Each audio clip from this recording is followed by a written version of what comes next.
Bismillahirrahmanirrahim. Assalamualaikum warahmatullahi wabarakatuh.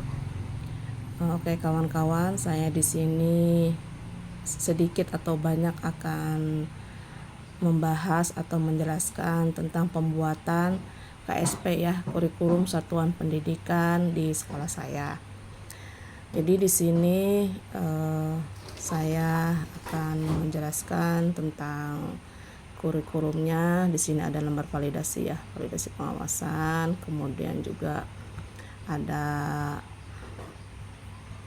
lembar ya penerapan kurikulum satuan pendidikan SK Kabupaten Sani Madani. Tapi sepertinya kalau untuk di awal sama di bab 1 bab 2 itu insya Allah semuanya paham ya, semuanya mampu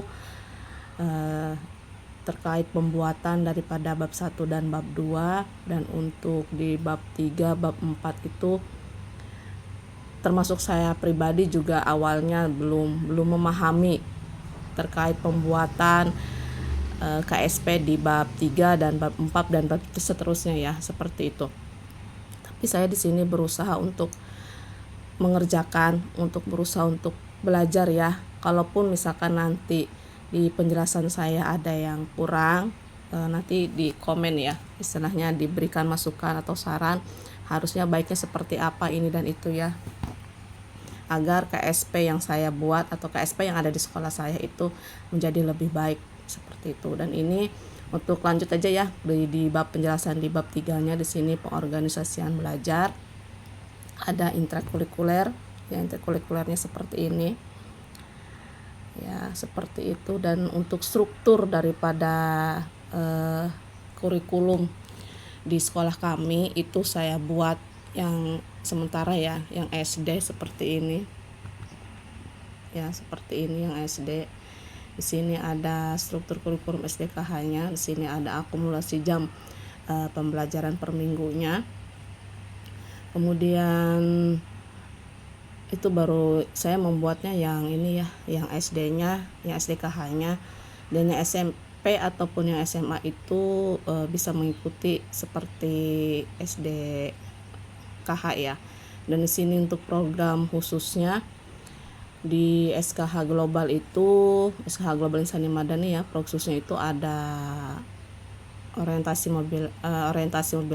mobilitas sosial dan komunikasi yang bagi tunanetra, karena memang peserta didik di tempat kami ada yang tunanetra. Kemudian juga ada persepsi bunyi ya, komunikasi irama tunarungu, dan di tempat kami juga ada tunarungu. Jadi untuk proksusnya ini dikembalikan kepada sekolahnya masing-masing. Di sekolah tersebut ada anak berkebutuhan seperti apa saja. Kemudian untuk PPI di sini program pembelajaran individu itu dikembalikan lagi sepertinya ke ini ya, ke sekolahnya masing-masing. Di sini untuk yang namanya PPI ya, PPI, komponen PPI itu di sini harus ada profil siswa, hasil asesmen, tujuan pembelajaran, materi pembelajaran, strategi pembelajaran, evaluasi pembelajaran, dukungan dan akomodasi ya, dukungan dan akomodasi. Jadi di sini kalau yang lulusan daripada PLB itu sudah ada ya mata kuliahnya terkait PPI. Jadi saya tidak terlalu gamblang akan menjelaskan terkait PPI ya, seperti itu. Jadi sebenarnya PPI itu sendiri kan untuk bahasanya itu untuk penguatan seperti kekurikuler, cuman hanya saja bersifatnya kalau PPI itu ke individu daripada peserta didik itu sendiri. Itu bedanya antara kokurikuler dengan PPI. Sama-sama penguatan ya, sama-sama untuk mengembangkan. Hanya saja di sini khusus untuk yang namanya anak berkebutuhan khusus ya, pokoknya bersifatnya individual ya, gitu, seperti itu. Padahal PPI sendiri bukan hanya untuk anak ABK saja ya, tapi untuk anak umum juga bisa, yang memiliki bakat ataupun bakat istimewa dan yang sebagainya ya, seperti itu bisa dilakukan. Jadi bentuknya kayak seperti kokurikuler, hanya saja bersifatnya kalau PPI itu ke individunya gitu ya. Kalau untuk kokurikuler itu kan bisa ke individu dan bisa di kelompok ya gitu. Kemudian di sini ada kokurikuler di sini ini penguatan ya, penguatan mendalam ya, bisa juga digunakan dengan pengayaan ya. Kalau zaman dulu tuh ada pengayaan. Ini sebetulnya kurikulum KSP sekarang itu perpaduan antara Merdeka dengan K13 ya. Kalau mungkin bagi guru-guru dulu yang pernah mengalami di K13 itu ada di RPP-nya itu kokurikuler ya, seperti itu. Kalau seingat saya sih dulu tuh ada kokurikuler. Nah, di sini jadi perpaduannya itu untuk kurikulum sekarang perpaduan Merdeka dan K13. Kalau bagi yang sudah menguasai terkait kurikulum K13 dan Merdeka, sepertinya untuk membuat KSP tahun ini tidak ada masalah ya, seperti itu. Ini kokurikulernya. Kemudian untuk 7 kebiasaan anak Indonesia hebat juga seperti ini ya kalau di global. Dan ini program ini untuk sekolah yang mungkin sudah menjalankan 7 kebiasaan anak Indonesia hebat seperti ininya. Jadi harus ada temanya apa, kemudian sini ada penjelasannya ya terkait daripada tema itu sendiri, keterkaitan dengan 7 kebiasaan anak Indonesia hebat itu seperti apa. Ini bangun pagi, beribadah, berolahraga ya, ada 7. Kemudian contoh ada 2 ya tempat kita. Jadi ini juga kembalikan lagi ke sekolah masing-masing seperti apanya. Kemudian sini ada program dan jadwal kokurikuler. Ini juga sama, dikembalikan lagi ke sekolahnya masing-masing. Dan kalau ini seperti ini kalau untuk di global ya, di global seperti ini ininya apa namanya, ini K7 ya, K7-nya 7 KAIH. Kalau ini program jadwal kurikulernya seperti ini. Kemudian dimensi kelulusan ini untuk kurikulernya ya, alokasi waktu kurikulernya ini. Nah, ekstrakurikulernya di sini pramuka ya. Jelaskan pramuka itu seperti apa, itu wajibnya pramuka. Sini ada. Kemudian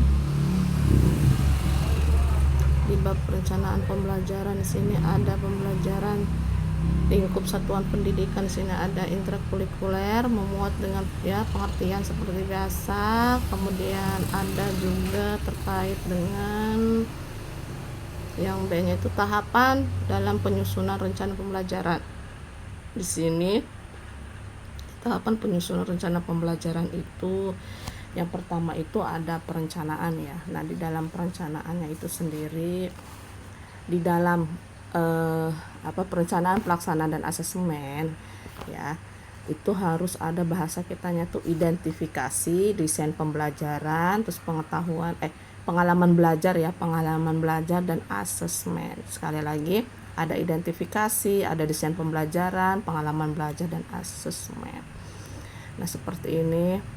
Analisis kebutuhannya itu masuk kepada identifikasi. Di identifikasi itu sendiri itu ada identifikasi peserta didik ya. Maksudnya anak peserta didik itu kita asesmen dulu ya. Maksudnya kita lihat dulu apa sih yang dibutuhkan, kemudian gaya belajarnya itu seperti apa sih, tingkat pemahamannya sampai sejauh mana sih ya, seperti itu. Potensi yang dimilikinya juga seperti apa. Itu yang pertama, analisis kebutuhan itu masuk ke dalam identifikasi.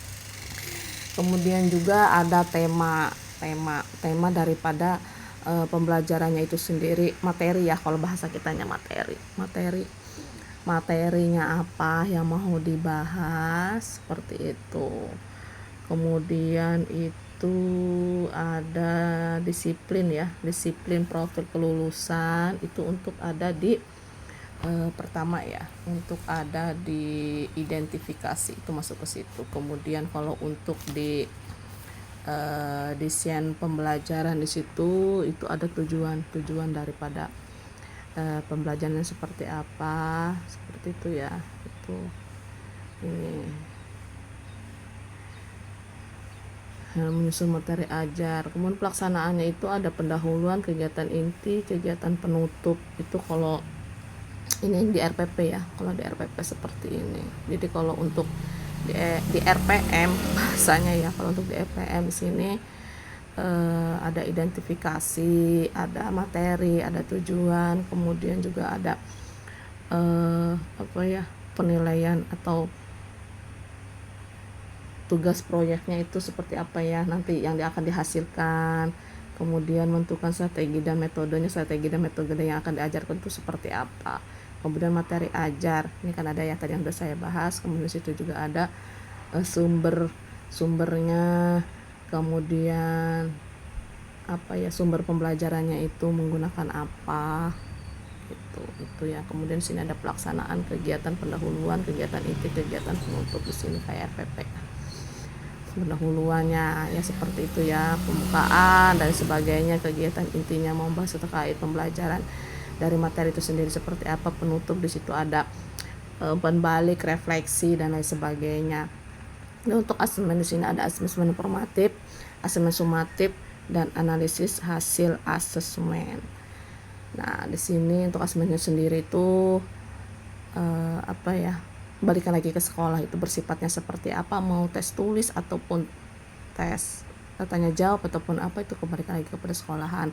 Kemudian juga sama untuk asesmen sumatif juga sama ya seperti itu. Dan ini untuk analisis hasil asesmen, dari hasil asesmen formatif dan sumatif kemudian dianalisis untuk dijadikan hasil daripada akhir itu sendiri, apakah anak ini perlu diremedial ataupun dikuatkan lagi ya terkait daripada pembelajaran yang kita laksanakan seperti itu.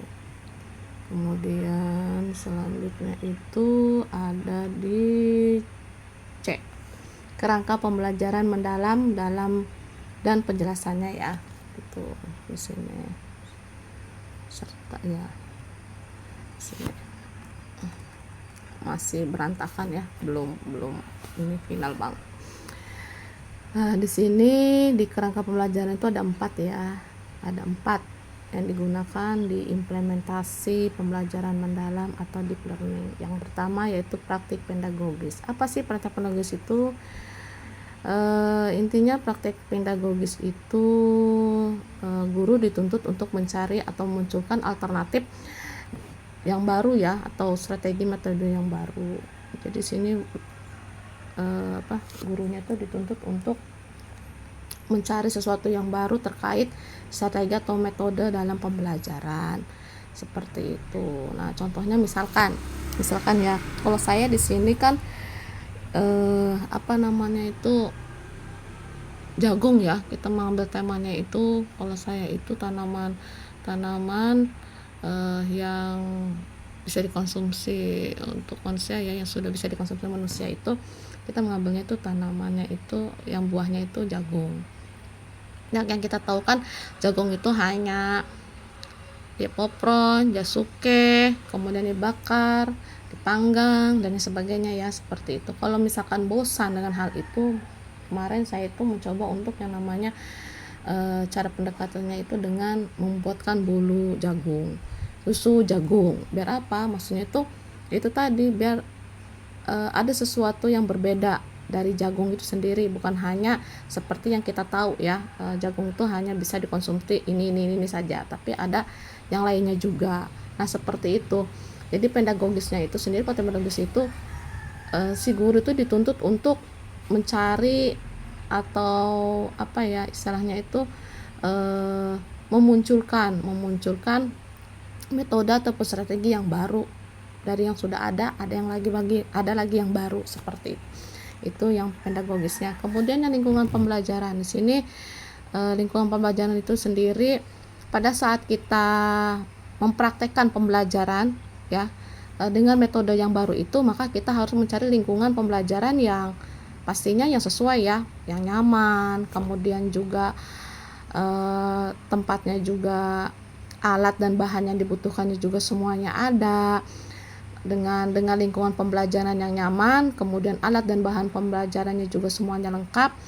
Itu juga salah satu juga yang mendukung daripada pembelajaran itu akan menghasilkan lebih baik, itu ya lingkungan pembelajarannya. Kemudian yang ketiga yaitu pemanfaatan digital.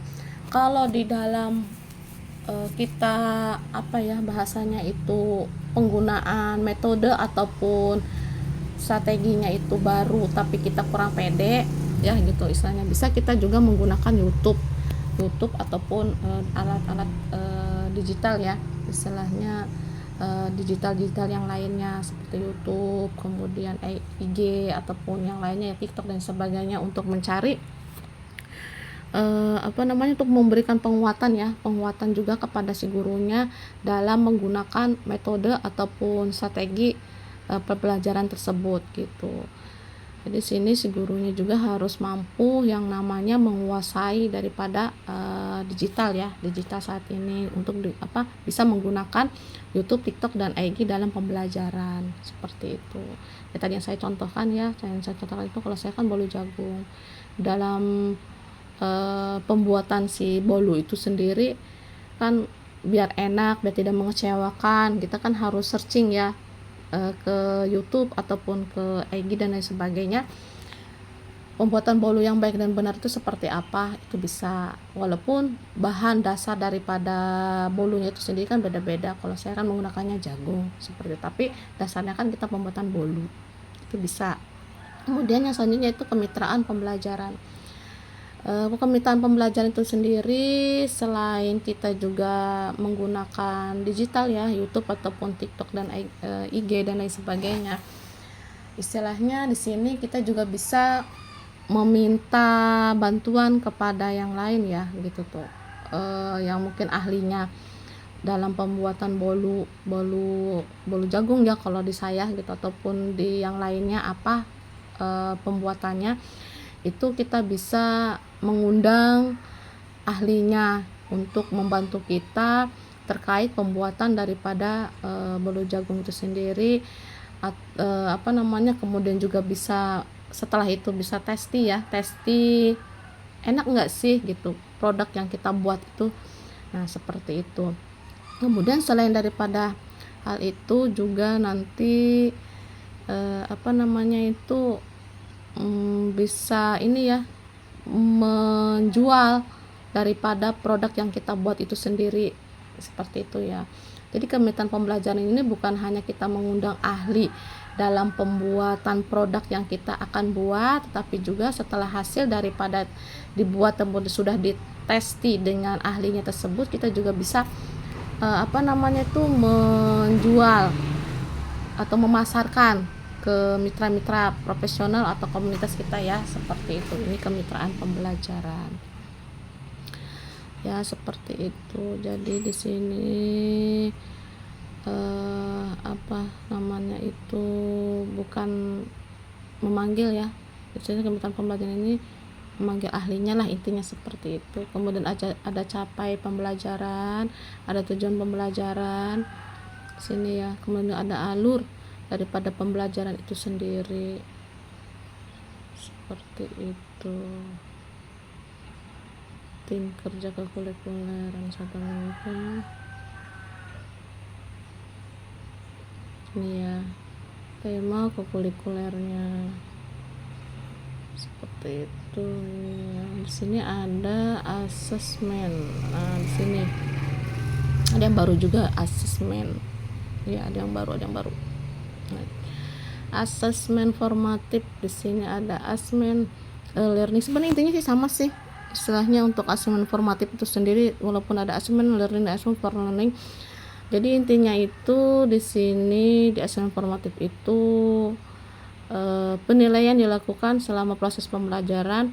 Tujuannya itu untuk apa? Untuk memantau perkembangan siswa itu ya. Jadi untuk memantau perkembangan si siswa dengan memberikan umpan balik dan memperbaiki proses pembelajaran mengajar. Jadi ininya ya, tujuan daripada asesmen formatif itu seperti itu.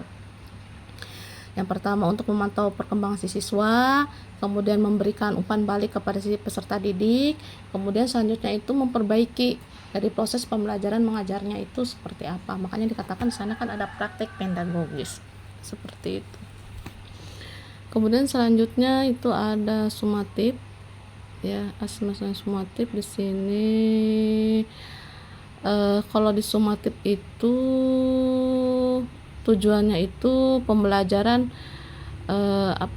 untuk pencapaian pembelajaran ya, maksudnya capaian pembelajaran itu tuntas atau tidak, selesai atau tidak, peserta didiknya gitu ya, seperti itu. Jadi hasil asesmen sumatif ini digunakan sebagai dasar untuk menentukan kenaikan kelas. Biasanya sumatif itu menentukan untuk kenaikan kelas. Kalau di PTS-nya itu jadi nanti bisa untuk perbaikan remedial ya, seperti itu juga bisa. Itu kalau menurut saya ya, seperti itu. Jadi penilaian dalam capaian pembelajaran ini si anak ini sudah tercapai apa belum sih, itu kan, melihat dari capaian pembelajaran seperti itu. Kemudian pelaporan hasil, di sini pelaporan hasilnya rapot kalau bahasa kitanya ya. Identitas siswa, diskusi perkembangan, pencapaian komunitas hasil belajar, uraian hasil asesmen, kesimpulan, rekomendasi, tanda tangan. Ini hanya sebatas contoh yang dibuat. Di sini ada rencana pelajaran kelas ini, prinsip pembelajaran mendalam.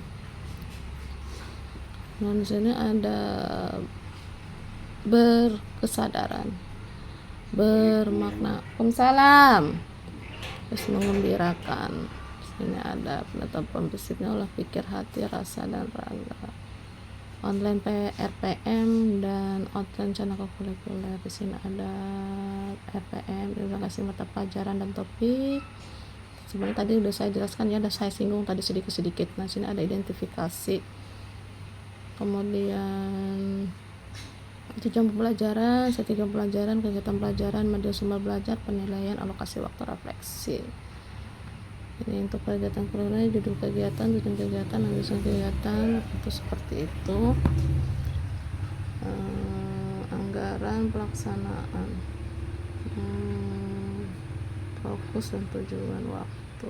Ini kerangkanya ya, RPM kurikuler seperti itu. Di bab 5-nya evaluasi jangka pendek dan panjang, ini mah sekolah ya. Ya, jadi seperti itu ya KSP yang dibuat oleh SKH Global Insani Madani ya, oleh tim KSP di SKH Global Insani Madani.